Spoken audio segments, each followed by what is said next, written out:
Yo, I'm Drunky. I'm the Flood. And welcome to the Fortnite Update, where we talk about all the news, esports, and patch notes related to Fortnite. It is November 23rd. This is episode 14 of the podcast. Start the update.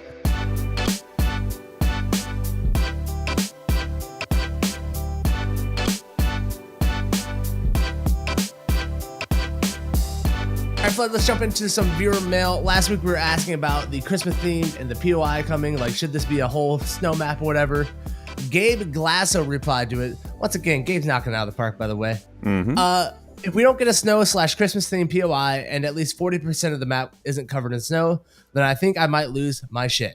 LOL, I started playing in December and I can't remember if there was snow. I only remember Christmas trees having chests. Also, the mage skins are phenomenal. They got my money with those. All right, we're getting closer to Christmas time. Christmas themed POI. What do you think? I don't know about a Christmas themed POI, but I remember loving the Christmas trees last year. He's right. There was no snow on the ground, but there were Christmas trees at all the POIs that had like a few loot chests underneath them as if they were presents. I loved it. It was fun. It gives you an extra drop spot that's more interesting. We kind of have that now with the corrupted areas, but they're a little bit removed from the POIs. It made some of those POIs a lot of fun. The way I remember it. Back then, though, Fortnite was a whole new world. So who knows, right? I think I remember my favorite one being the Christmas tree inside of retail. It was like in the middle of the parking lot, in between blacktops. Like that was my favorite drop spot. Like hit that, see where everyone else dropped, and just go for them. Because you back then you still got 30 wood or whatever from the chest instead of 20. So you'd basically have 100 wood real quick and just go drop on people. As long as you stuck that landing. If they beat you, yikes. I don't think there's going to be I don't think they're going to cover this map in snow, man. I think that'd be too hard on the machines, you know? Like Fortnite Mirrors was like very chunky. I'm scared about a snow theme thing. There's some leaks about it. There's some leaks. I saw one of the leak sites, which again, we should talk about the leak sites. They're getting in trouble right now from Fortnite, which I think that Epic might be shooting themselves in the foot sort of on that one. I know that it's probably annoying, but I feel like the leaks build a lot of hype on the skins. I feel like they build a lot of preemptive hype, and I feel like they might be shooting themselves in the foot. I don't know 100%, but I don't know. But yeah, apparently there's a leak that has like snow footsteps files and stuff like that. Ooh. So it sounds like it's coming. All right, cool. I'm down with it. Let's talk about patch 6.3. They added, I think it's like 6.31, brand new item added to the game, the Dynamite. The Dynamite is uncommon and can be found in stacks of 3. 4 loot chests, vending machines, and supply llamas and supply drops will get you these. They do 70 damage to players, 80 damage to structures. Explosions are in the shape of a flat cylinder, 1,600 units in diameter, 384 units in height. This can also be cooked on a 5-second fuse. You know. What's a unit? Can someone tell me in terms of like panels? I'm a unit, Flood. I'm a unit. All right, an absolute unit. Oh my gosh. So how do you describe these? Like they can basically go. Easy. It's C4 without the C4 part of it. There's no right clicking. It's just C4 on a timer. You throw it kind of chunky. It's really a wide ass, like it's super wide. Yep. It's like a big flat pan of explosion radius, so it'll take out the whole bottom floor of a house. Yeah. But it doesn't go vertical at all, or very little. It feels like it's like, I would say like 3 squares wide is where like my head's at when I look at it. Yeah, 3. Why don't they give it to us in squares? Or how many squares is in like one wall panel? How many units is that? Tell us that so we can make a conversion. Like, help us out, guys. We all think in terms of walls and panels. Yeah, I know, dude. Help us out. Anyway, but yeah, it works just like it. You know when you used to throw C4 and explode it right when it was hitting? That's exactly what we're all doing with it. That's what this is. I'll be honest with you, man. I think it's a better version of C4. One that like I don't hate. Like I don't completely hate this item. You a little bit hate it. You half hate it. I half hate it because like of how much damage it does, and sometimes it feels confusing about what's actually going on with it when you throw it. But overall, like I when I play against it, like I don't feel like I'm losing because of it. Yeah. I don't feel like I'm necessarily winning fights because of it. I feel like it's almost like a stink grenade situation where it changes the fight and makes people react to it. Yes, I actually 100% agree with that. It's way more balanced and better than C4. It works just better than C4 in general in terms of like if you're in a vertical build fight, it doesn't matter. It's only going to pull out one panel. But I mean, at the same time, the destructive force is nuts. Like all of a sudden, it's just like the C4 days when you go to a certain POI and just like houses and buildings are decimated. Like it's just empty. Yeah. Like where did Tilted Towers go? What happened to it? Meteor finally struck. No, it was the Dynamite. It's like, Dynamite. And I've definitely made some cheeky plays because of it, where I basically just take out an entire floor and then pop them down on them. Like I don't know how to balance the power. It still feels a bit strong, but I don't hate it. I think it's way better than C4. Yeah. One of the quality of life things I think I would love to see on it is the cook time thing feels a little bit clunky to me. I know they are favoring like in the end game being the indicator of what you're doing. So instead of having a cooldown thing or whatever, knowing how you cooked it on your UI, you just see the Dynamite, the fuse. There you go. Thank you. Like burning down, right? And like I like that from a game design perspective, but as a player, when I'm like in the middle of a fight and I'm looking to throw something, I'm looking at my crosshair, dude. Like I'm looking where this is going, so I don't really have like the best sense of like where it's cooked. I would love a cooldown thing or time. And I know they've got an audio cue for it, but it needs to be clearer or better. There's definitely times when I've also thrown Dynamite and never heard the explosion. Yeah, I just watched something disappear and be like, oh, I guess it worked. But there are some weird audio bugs right now. Have you seen the one of the scoped AR audio bug? I've had someone firing a scoped AR right next to me. Oh yeah, that happened to us. No sound whatsoever, man. Like, that was the fight. I got killed, and you were like, I didn't even know this was happening. I was like, yeah. And like I've seen it more than once. It's like the scoped AR is the best silent scar in the game. All right, don't pick up the silent scar. Get that scope. No one's ever gonna know you're shooting. You want the truly silent. That's beastie. Yeah, there's definitely. I like that they're working on audio. I love that there's improvements to audio in theory. Just keep on working, guys. Just keep on at it. I believe in you. Please get us there. Take us to this promised land of audio that works. Let's talk about the mounted turret changes that they just put in the game. The mounted turret, which is an amazingly balanced item. The best. The headshot multiplier has been reduced from 20 to 1.5, and the time to overheat has been reduced from 10 to 6. Effectively in game, that means your headshots are going to be doing about 60 damage instead of 80. What do you think about the mounted turret changes? I think that they absolutely needed to nerf it. It was... as balanced as it is. No, it was ridiculous. It's an absolutely ridiculous item. Still, I hate to say that. It just is what it is. Like, I think it's the most hated item right now in this ever existed in Fortnite. Everyone is just like, why did they do this of all things? Yeah. It's insane. I don't hate it that much, but it does. It needed the nerf. It definitely needed the nerf. And actually what you pointed out on your Twitter, I believe, where that little piece of glass on the front of the turret needs to go. It needs to be possible for me to snipe you when you're sitting in a turret. Because right now it feels like that is a 100% impossible. It can be hard, but right now it feels impossible to snipe you dead on. Yeah. And that needs to go. They're still hard to destroy. I would like them to bloom even a little bit more than they do. I would like... I don't know. They're just such a goofball item. I just don't know where they fit in the game, but whatever. Yeah. I keep using them just to try to be cheeky, and usually it backfires on me. But I feel the mounted turret is such a weird item that now that we've had time to like have it in game and play with it, right? Yeah. Like for some reason, this is like one of the weapons in the game. It's like the minigun in this now, where people can sneak shots through your builds and your turbo build, where you are building things at 0.05 speed. Like it is a macro type of build. And like people are still sneaking shots through for some reason. Like I don't know if that's server side or what.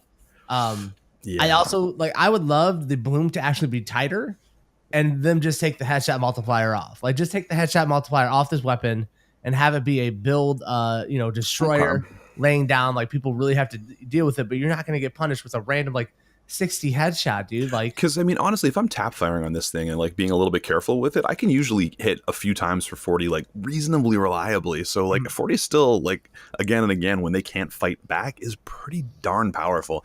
Yeah. So I don't know, it's weird. It's the spray meta, but it's permanent. It's a weird version of they're trying to bring back a thing that can spray down buildings, I guess. Yeah. But by doing so, you become super vulnerable because you're stationary. I don't know, man. It's it's a weird fit in the game right now. It really is, and it feels like they don't want to pull it out because they spend all this resources getting in.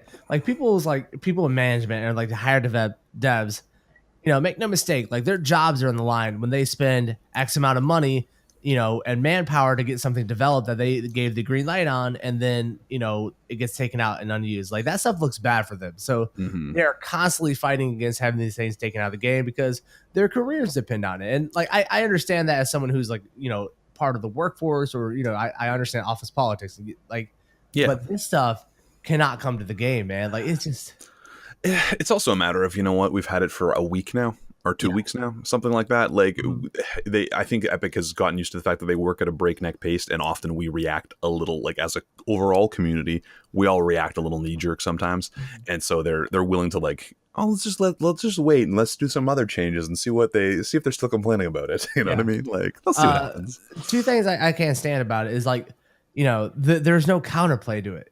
Like what is the counterplay? Because everything in this game more or less has a counterplay, right? You can either go head to head with somebody or figure out a cheeky way to take care of it.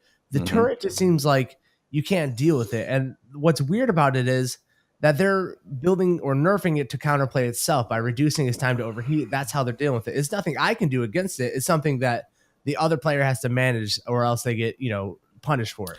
Yeah, I mean, like I've been able to push at it with ramps, like just ramp run.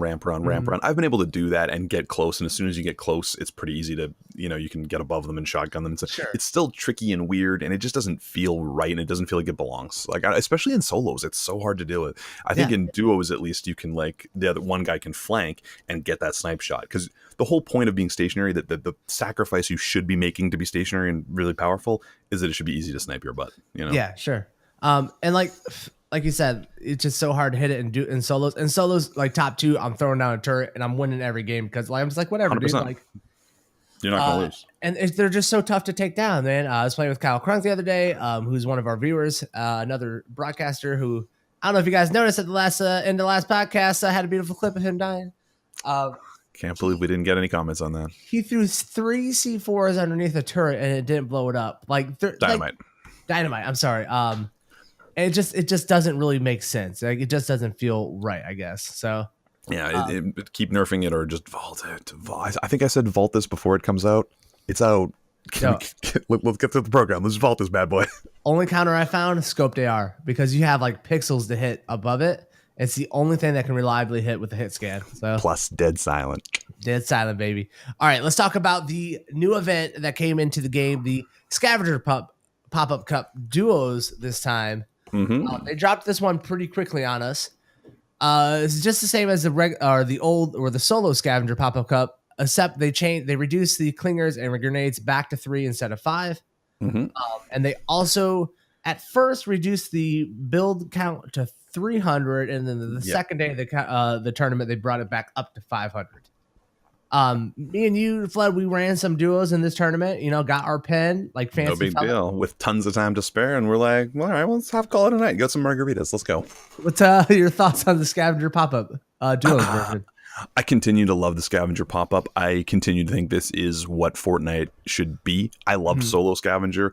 Duo is just as good, but duos. Yeah. I love the lower material. I love the healing on limbs, and actually it's even more interesting in duos because as we were talking about there, you're like, I should let you kill him because you needed the health. Like you can actually think about stuff like that, especially if you're like playing at a fairly high level or you've assessed your opponent as not like being weaker, where you can make those decisions. Like it's really fun, and it just feels like the best version of Fortnite is this pop-up cup. And I don't want this timed modes. I want to be able to do every time I play. My biggest problem with pop-up cup is every time I go back to regular games, I get bored really quickly. Yep, 100%, man. This is, like you said, the best version of Fortnite. I felt like it gets a little weird. I feel like they made some changes to, like, if you thirst somebody, if you get health from that thirst, there's sometimes, like, I don't understand the system. Like sometimes I killed someone, thirsted them, and didn't get the shields, but then other times I do. I don't understand. Like, I don't know if they're like playing around with some stuff, or I'm just like a dum and I don't get it. But yeah. How did you feel? I never actually got to play when it was a 300 material cap, because I think there was one solo day of that and I missed that, and then it went into the duo days when it did that, or maybe I'm mistaken. Either way, I never got to play with the material cap down to 300. In my head, I don't think I would care, honestly. Yeah, but I played the day with the 300, and I didn't care that much. It was rough.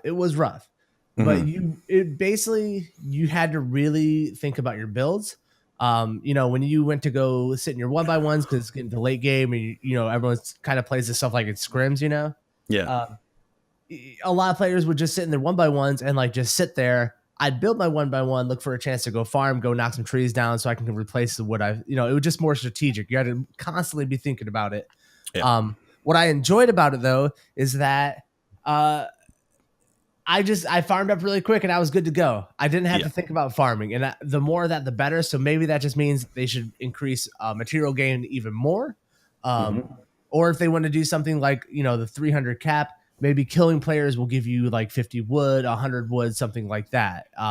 Maybe more changes in that vein. But yeah, I love that. In theory, I love the 300. The 500 is totally fine with me because I feel like it, again, as you say, it makes you think about something that you don't usually think about. And subconsciously, what you just described is you're going to spend less time farming, which forces everyone on the map to start moving earlier. Yeah. It starts moving the game around a little bit faster. But I would love to see the materials, instead of it 40% increase or whatever it is, make it like a 60% increase and then cap it to 300. So at least you can recoup those mats fast. Yep.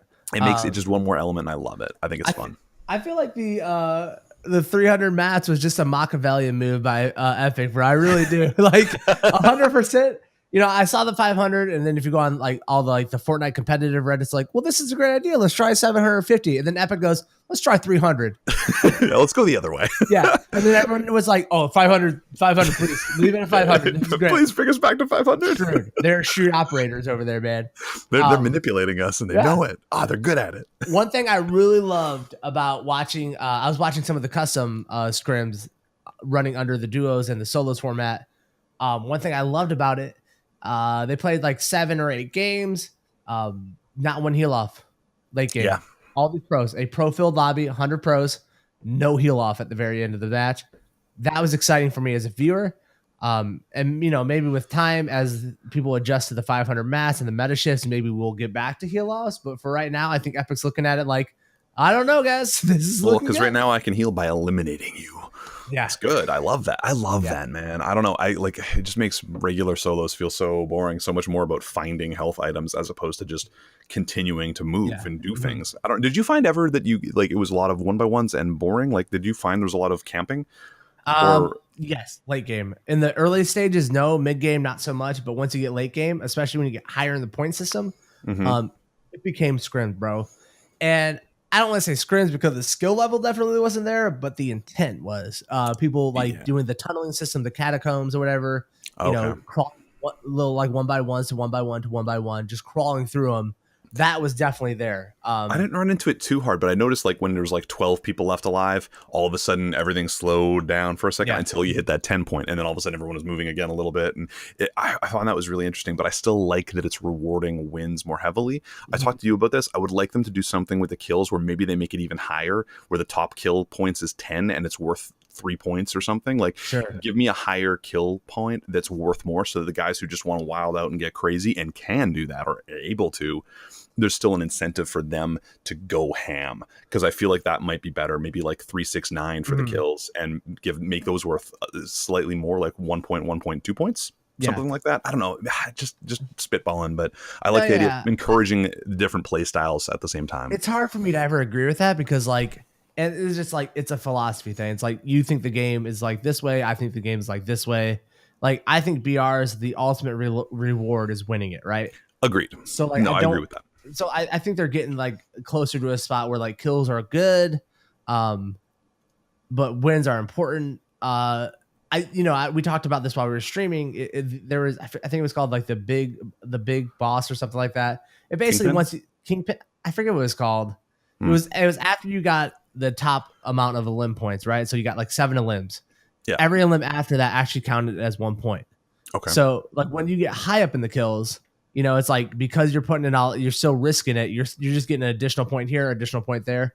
I think that might be good, but I was still the Victor Royale is to matter. One thing I seen that I thought was pretty great, I think people brought this over from Call of Duty, is that the Victor Royale placements actually become multipliers. So the third place person gets a ×2 multiplier on all their points. The second place gets a ×4, and then the top person whoever won gets a 5 times multiplier on their points. That's not a bad. That's kind of cool. It's getting your overall points, multiplied by whatever it would be huge to win a game. Yeah.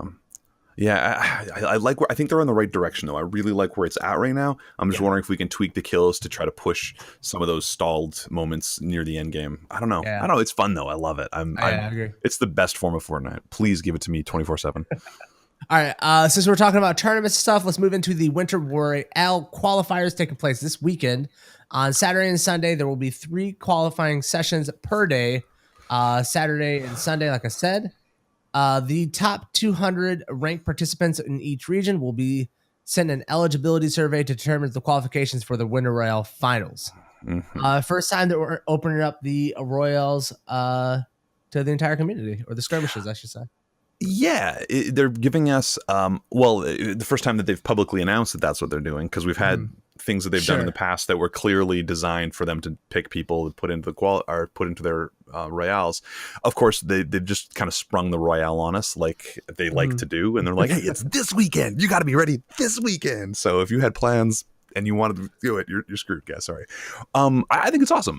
There's 1 million total prizes, 500K in the North America, 500K in the EU. And this is just to get into the finale, right? So they're probably still going to do the similar system with Rift Raiders and Fortnites and whatnot, where there's different people throughout the weeks to go. But the actual end of the day finale will be based on this weekend, which is like, as I say, if you work this weekend, I'm sorry. I love it, man. I love this. Like you said, I think there are going to be places where they still invite content creators and other like well-known professionals who have guaranteed so you can go watch a person play, because this is epic. This is a promotional thing for them. They still believe it to be. So it's there. But I love that they're opening this up to everybody. You know, this entire community, the entire time the skirmish has been going on, has been complaining that like they aren't given enough opportunity, which is like the biggest bullshit I've ever heard. I've never seen a company give them more options. It sure looks that way to me, but I'm not a pro scrim player, so maybe I'm missing something. But it sure seems like I see a lot of them saying, "Just give me a chance." I'm like, aren't there chances? Am I crazy? Yeah, here's the chance: fly out to PAX, spend the money, and stand in line overnight, and then be like Margaz, who won $180,000. He didn't have a pass to PAX. He got in line. He bought a pass when he went there, stood in line like everyone else, and fought his way up. Yeah. I don't know. That's just now it's just, and sure, this is a move in the direction of making sure it's open to everyone in a way that's very public and very systemized. So now it's harder to complain. You know what I mean? Like, I couldn't get to PAX. Well, now you don't have to. Now there's a thing. You better get top 200 though if you're going. You know what I mean? Like, let's go, guys. And you know what I hate is that I know I'm going to try, even though I know I'm not there, but I'm going to try because I can't help myself. I've got this little hope in my heart. It's like the lottery ticket mentality. Like, maybe I'll just have a really great game where I pop off. Yeah. It'll be interesting what they mean by each region. Like, do they mean North America as a region? Do they think West is a region? Do they think East is a region? So I'm interested to see that, because, is 200 kind of seems low, but if they're splitting it into like Northeast, Northwest, we're seeing. Other things I think about it, I love the system. There are, basically 6 mini tournaments throughout the weekend, and they take your best score from any of those, so you can play in all of them. And whatever your top score is, this is going to be like the point system we've been working on. Yeah, it works with the same pop-up cup system, essentially. Victory Royale's worth 3 points, top 3 is worth 1, top 10 is worth 1, so they up the Victory Royale. Yeah, so winning is like super important. And so we're going to see, man, this is going to be good. It's like you can play this. My one thing that I don't like about this is like who's going to be fragging out real quick and like resetting their game and come back in. Most of the time, those people don't end up winning the tournaments anyways, but you never know. This is a brand new, format with the point system. Being able to, hang on for a victory out for an extra 2 points isn't that much more than getting, top 3, whatever. So it'll be interesting to see. It's going to be how many people max out their full points games. Like, because the good players in the top 200, these guys throughout the day are going to get multiple max point games. All right, it's going to be how many max point games do you get, I think. You'll see, man. I just get nervous because it's like I said before, it's not like these qualifiers. You're not really playing against other players. You're playing against the clock on this, It's true. So we'll see. They've got to find something, though. Like, there's got to be something, and this seems like a good start to systemizing this process. And like, there's always going to be something to complain about. I think they're finally on a good track for systemizing it, making it quote fair to everyone. Sure, I agree. Other than, again, as I say, they launched this on us like with a week's notice. So. Yikes. Sorry if you had plans this weekend, buds. Yeah. All right, let's talk about a skin that was released yesterday. The Tender Defender has been released into the game. The Tender Defender started out as a funny Reddit post from 8-year-old. It was given a little bit more life by someone who is a little bit more better at drawing and graphic design. And now the Chicken Defender or the Tender Defender has ended up in the game. What do you think about this skin, man? This is another one of those stories where I love that a kid did something that ended up in the game, just as like Orange Justice all over again. And I don't know what it is, man, but that stuff makes me happy. It warms my heart. It warms the darkness within. I don't know. It's pretty good. I'm excited about it. I think the skin is stupid and they're never going to buy it or wear it. But that's just a personal opinion. I know there are people out there who will buy it and use it, and I hope they use the creator code DRNKIE. But like, I know one guy in particular who's been using it and flapping his eagle feathers. Just at me, bro. I love this skin, man. This skin is hilarious. It feels like the most Fortnite skin they have released in a long time. That's true. The glider is absolutely hilarious. The fact that it's an egg and then it breaks out into a glider is just hysterical, bro. The glider is the best part. It is so funny to me. I do love the glider. Dude, I went to a game, I was doing solo squads, and I wiped a squad. Like, can you imagine getting wiped by a squad or by a solo player wearing a chicken outfit, and then he busts out the eagle on you? It's the ultimate disrespect. Do you have the chicken emote? The bark? Because there's one. I don't think I own that. I know that's in the game. Oh, dude, they need to re-release that. What are they doing? Yeah, I think they'll probably release it tonight. They usually like have the emote come a day later. Like, that's their system. Yeah. That's so good. I love that they did it. I think it's cute. I think that kid is now a hero in his school, I'm sure. It's amazing. Yeah. It's fun. I just like when they do shit like that. Like, I think it's fun for the kids out there and for the people out there to realize that they can influence things if you try hard enough and you get enough rated up votes. Yeah. I think this is going to be like the culmination of the food fight storyline, where now there's another food place entering the game. So all we have to do is get one more. Warm yourself in this new winter map with your fried chicken. I love it. Spicy fried. We need one more food item place to come in so we can run a squad of like food-based or fast food-based squad members. What would it be? We should ask that to the community. Oh, taco. Oh, yeah. We need a Mexican place. Yeah. All right, burrito. That would be our question. We'll formally ask the question. Let's start thinking now. Another thing from the update, the Wild West LTM has been introduced to the game.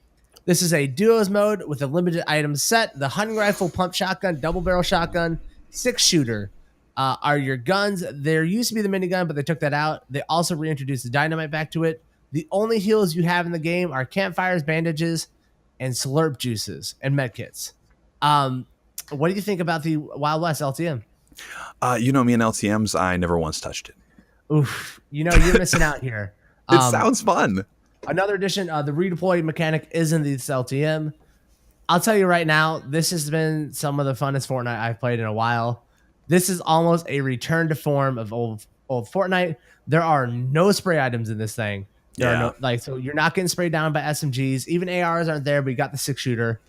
If you're a shotgun lover, this mode is for you. And I am a shotgun lover. The pumps feel super strong because there's really no shields running around. Unless you find a slurp juice, unless you pick up some mushrooms, you really don't have shields. So when you're shooting somebody with a pump, you're doing a ton of damage. And you can actually one pump people by doing like 105 or 110. Mm-hmm. Yeah. So it feels like a return to form to old Fortnite. I've been loving playing this, man. It's like one of my favorite modes in a long time, and it actually looks like a blast, but it's a duos mode, right? Like that's what's been turning me off, is that I've been usually running solos, and I'm like, I don't have anyone, so I won't bother. I could just run it solo duo. I should just try it. It looks fun. Like, it does sound fun. I love the concept of it. I think it's great. What's up, bird? Run some no-fills, all right? Why don't you become a man? Oh, geez, Louise. We're going to start this again. All right. Before go eat some fried chicken, you goose. Don't act like eating fried chicken's an insult, all right? No, I know. I want the fried chicken now. It's just in my head. All right, let's talk about the upcoming I'm sorry, go ahead. No. I think we need to talk about this exact thing. And this is the reason that we actually are releasing today, because we were so hopeful that this was going to drop yesterday or last night or this morning or something, but it did not. 6.31 update leaked by a tweet from Eric Williamson, Fortnite design lead at Epic, increasing damage of the pump shotgun in close quarters and reducing its range slightly. All shotguns will also have a 3-pellet minimum damage, regardless of how many pellets actually hit the target. Hallelujah. Oh my god, I love this, dude. I love it. I love it. I am pumped about this. Haha, no pun. But no, it's so exciting. They were going to make the pump great again. Like, it's going to do more damage. The minimum cap on all shotgun, like, this is no more 7 damage shots. Yeah. No more. Now at least they're 21. Haha. But Yeah. like, that's 21. so exciting. I think they're going to end up hitting for 30 once, they actually buff the pump damage. I think you're getting a 30 minimum on the pump. Oh, I mean everything though, taxed included. Oh yeah, true. That's true. Yeah. So I've seen a lot of tweets here. Like, first off, I'm super excited by this. Sometimes I feel like I just get robbed on my shots. Or like, this thing was in my crosshair, but because of the way the pellet system works, and the way your crosshairs works, they really don't like tell you where you should be aiming necessarily to get a good shot. It's just kind of instinctual. It feels a little, yeah. Even then, I see more pellets hit, or on the server or whatever, a server side lag. I'm like, I had more than one thing hit there. I've seen two animations. Yep. And I still get 7. So this is a way to bridge that, where it's like the server kind of messes up. Your shot's definitely gonna be worth more. All I know is that like shotgun damage used to feel so much better, and 100%. I know people are like, well, you just gotta hit your shots better. I'm like, I get that, but like, I'm hitting the shots I used to. This was just a damage nerf from before, and like one that I just don't agree with. They changed the way shotguns operated in multiple ways, and we have been living with the worst shotguns for like 6 months now, man. Yeah, I think they've been terrified of rebuffing them and making them too powerful again, or making the meta completely shotgun based again. I think they've been almost like scared. I think they've been busy like, what's the perfect solution to this? Yeah. And I think this is a pretty interesting one. I like the 3 pellet minimum. I think that's really intelligent. It just lowers it ups the base damage on them. Yeah. But you're right, servers are. I lost a game the other day, heavy shotgun. 3 times I shot them and had a hit marker with no damage. 0 damage came up. Hit him 3 times. Anyway, I'm so frustrated with the servers right now with the anyway. They're messing out. No, I talk constantly about the biggest problem with shotguns is that they're so inconsistent with their damage. You can go from hitting 7 to like 160 something with a pump. That is just so wide of a spread, and it never used to feel that way because of the way the base damage was. So then bringing up the base damage is like going to be a huge move in the right direction for me. I'm just telling everyone in the games right now, buckle up, dudes. I'm gonna start. You're getting rolled over again. You're getting rolled over by people. Watch out for that giant chicken, man. Watch out. He's coming for it. And he's got a pump. Yeah. I can't. When I saw this, I was like blown away. They announced this the day of the Dynamite, so it was last Tuesday. That's why we kind of said maybe we should wait. Apparently, it's going to be released this Tuesday, I'm assuming, for 6.31. Looks like it. I'm pumped. Like, oh God, I'm so excited. I know you can't help it, right? Like, it was actually no pun intended, man. But I'm so excited. I think the pump specifically losing a little bit of range in exchange for the damage, it makes total sense. That makes it fit. That makes the heavy shotgun still make sense as the tactical long range type thing.